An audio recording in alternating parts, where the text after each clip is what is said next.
Again, there's an early position raised to $20. It folds over to me on the button, looking down once again at pocket aces.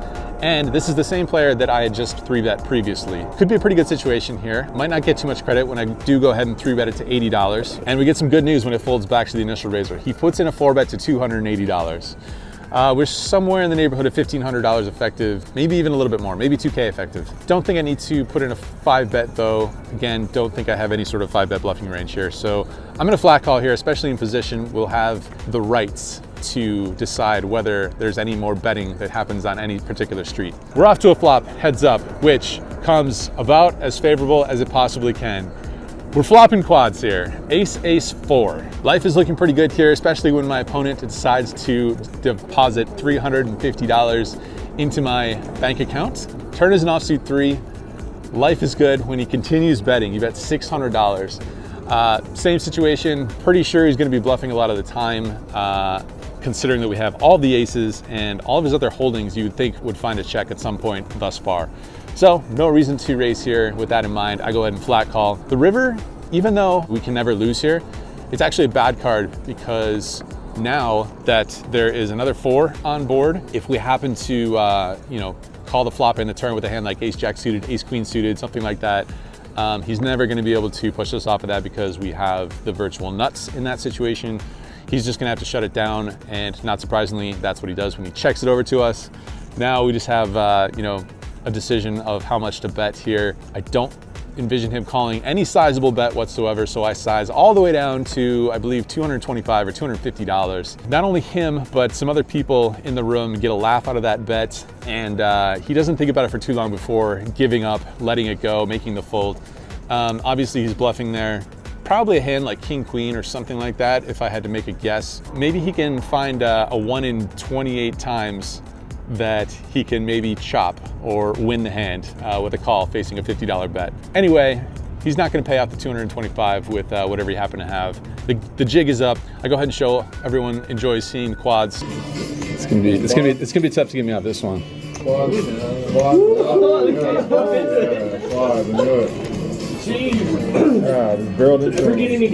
Share it with the rest of the table, and we're dragging in a pretty sweet pot right off the bat. Table number 1 there in the meetup game. I should have bet 75.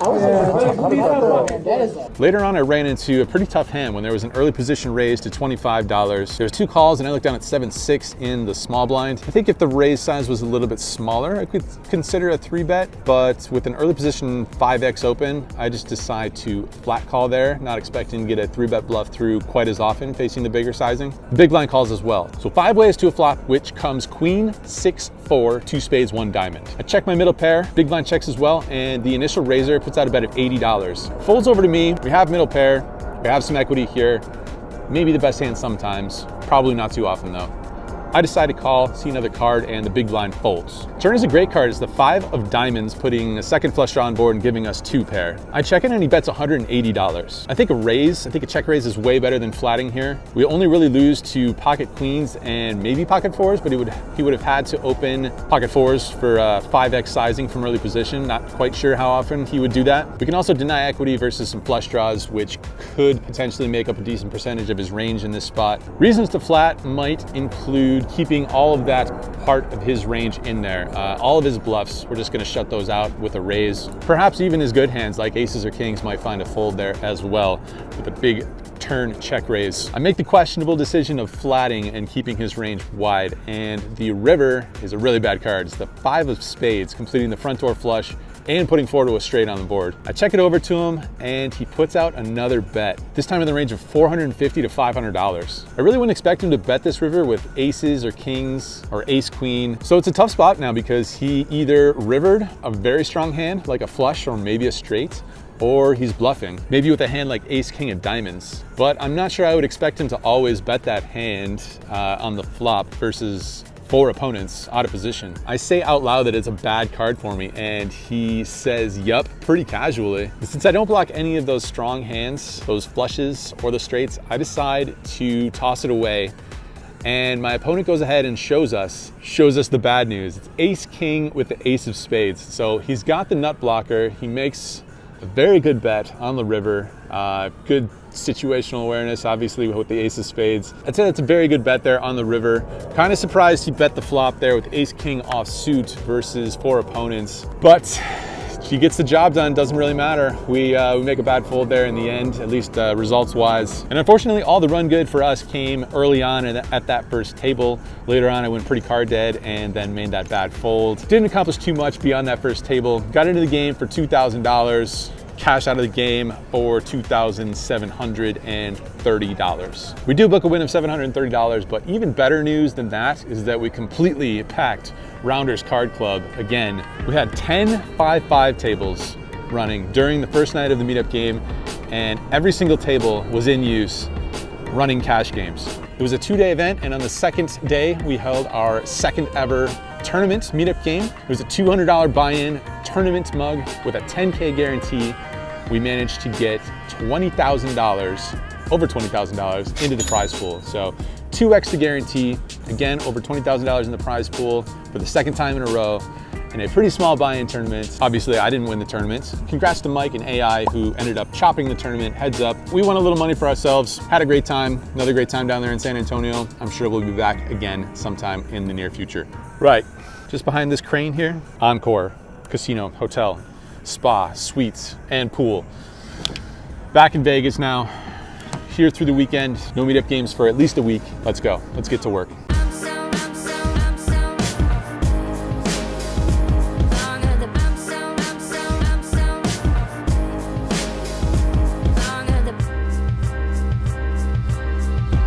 A lot of people tell me I look like that guy.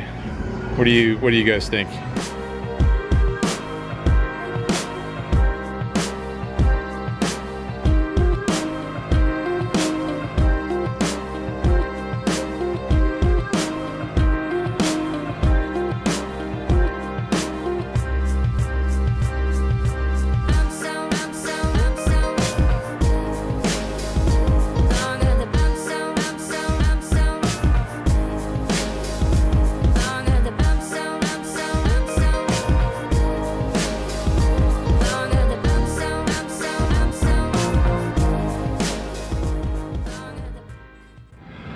Right, so yeah, things went pretty poorly for the vast majority of this session.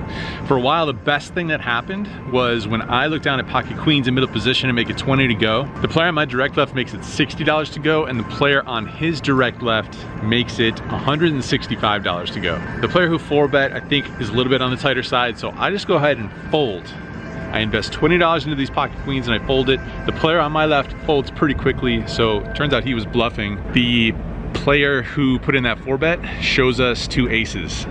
So the fact that we lose $20 only in that hand, that's great, that's fantastic. But the fact that that's the best thing that happened for a very long time in this session, not going to be a good indicator of you know, profitability here. So the worst thing that happened, I put in the button straddle, the under the gun player limps, and the cutoff puts in a raise to $35.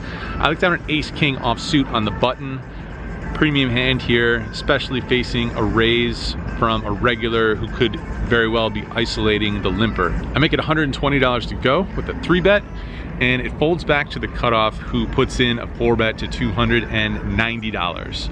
I think we are a little bit over $1,000 effective, not the full $1,500 because I've lost a bunch of hands so far. I don't really think my opponent is bluffing, even though we have a little bit of history here. So I want to play it a little bit cautiously and maybe just see a flop, get away from it if we don't connect, go with it if we do. Flop connects us.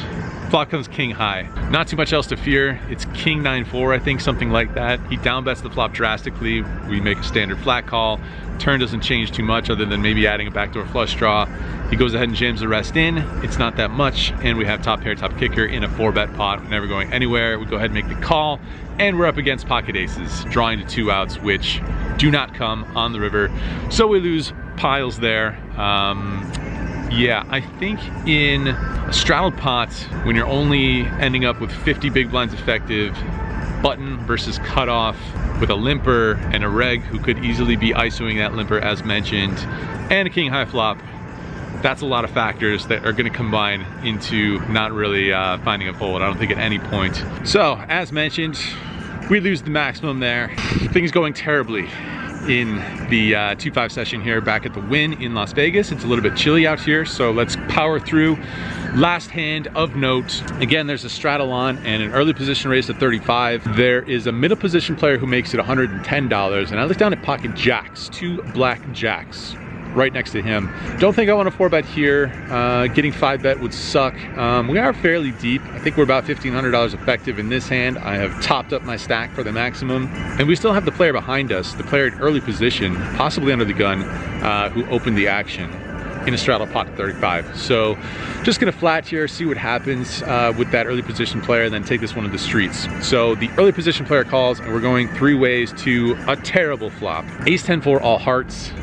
Just a miserable board here for 2 blackjacks. Early position player checks. The player in middle position player checks. Not gonna do anything other than check back here. On the turn, we somehow find the jack of diamonds. The early position player leads out on this card, I think for $225. The middle position player calls. So with the middle position player calling and not betting on the flop, it feels unlikely that he's ever gonna have a better hand here. Could be slow playing a flop flush, but he would have to 3-bet some hand such as king, queen of hearts. Feels like there's gonna be a lot of instances where the early position player is gonna have an ace, the middle position player is going to have a hand like pocket kings with a heart, pocket queens with a heart. Even a hand like ace king is gonna have some equity drawing to an inside straight. So I think a raise makes a lot of sense here, even though there's gonna be some percentage of the time that we are in fact beat and drawing to a full house. But I wanna charge a lot of those hands, and even if we are beat, like I said, we're still gonna have some equity. So I decided to raise it up and make it $780 to go. Initial raiser thinks for a little while and he folds. Middle position player goes super deep into the tank, thinking for a long time, and the longer that he thinks, the more I want to call, I think. Pretty sure he's gonna have a lot of equity here, even if he does call, so I guess I'm happy either way. And after thinking about it for a very long time, my opponent jams all in. So no choice here other than to call, considering that it is only, I don't know, I'll have to do the math later, but you can probably see it on the screen right now. So I go ahead and call, and we are off to see a river card, which comes a brick, offsuit 5. My opponent seems pretty hesitant to open his hand, and I tell him I have a set. He says set is good, set of jacks, and we roll it over, and it is in fact good. And I did get a little glimpse of a black king in his hand as he was mulling, revealing it. So I can only imagine, can only guess, surmise that he did have in fact pocket kings with the king of hearts. That's my guess. Slim chance of ace king and just going with it, but doesn't seem likely.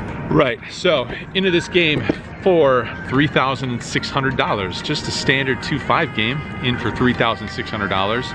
Out of this game, $3,343. So what do we lose, like $257 or something like that?